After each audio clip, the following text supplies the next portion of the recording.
My goodness, how weak and pathetic I was becoming in the foreground.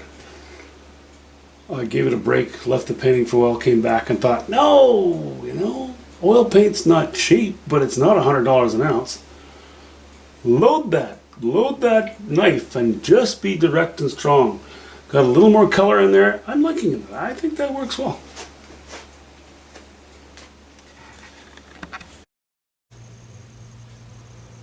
Okay, well, I'm calling that painting done.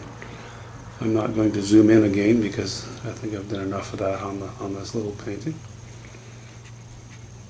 But I will zoom out and just sit beside it and have a little chat with you about it.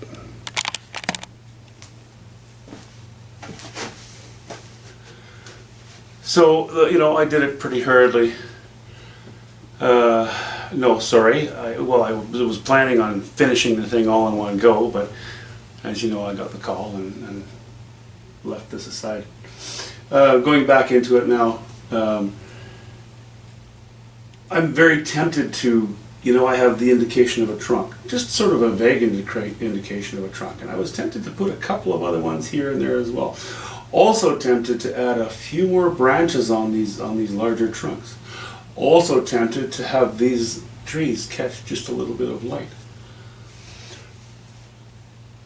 And I've decided not to do any of that. I decided to call it finished because if I keep taking my knife and playing in tidying things up and cleaning things up, the painting will no longer have any warts or blemishes or moles or inconsistencies, all of which are bad if they are to such an extent that they make the painting implausible. But taken as a whole, I like them. I like little things that's what those are the ingredients of a loose painting, and I've just decided to leave it as that. It's good. I like it. I love this design in here. I want people, when they see a painting, to sometimes raise an eyebrow and say, that's interesting. And then the person that they're standing next to might say, well, actually, I see it as this. I see it as that. I would never go so far as to justify abstraction. The legitimacy of certain types of abstraction,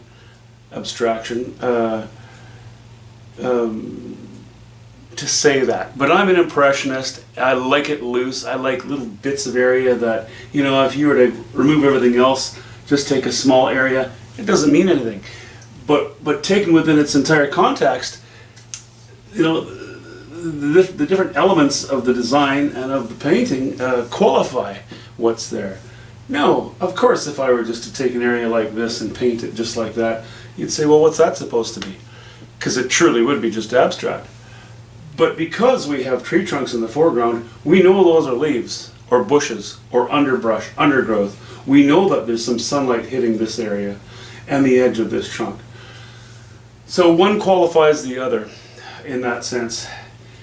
And, if you make a painting too perfect, it becomes so boring, you start falling asleep while you're looking at it. So I'm thrilled with this one, actually. I really like how it turned out. Better than I'd hoped, actually. So that's good. So now, let me just trade this one for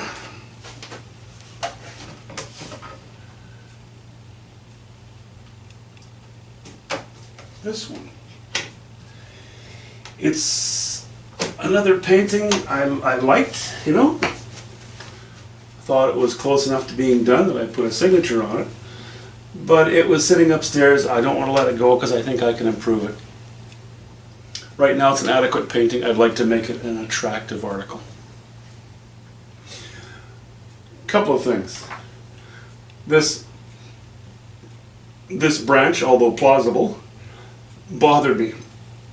I think I need to make a break in here or what have you. I think I'd like to bring maybe just a few strokes of color into the foreground. Now that I have it on the easel, it has better light. It looks pretty good to me.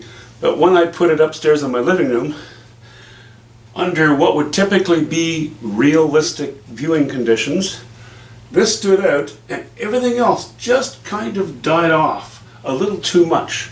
So I may just put very selectively a few brush strokes in these hills. As I said, I'll probably work with this a little bit. It might just require one brush stroke, but it has to be the right one. And I may even add a little higher value coming down this mountainside into here. I don't know, we'll see. I'll have to chew on that. That's something I'll do next week. And that's when we will see you next. Have a good weekend. See you.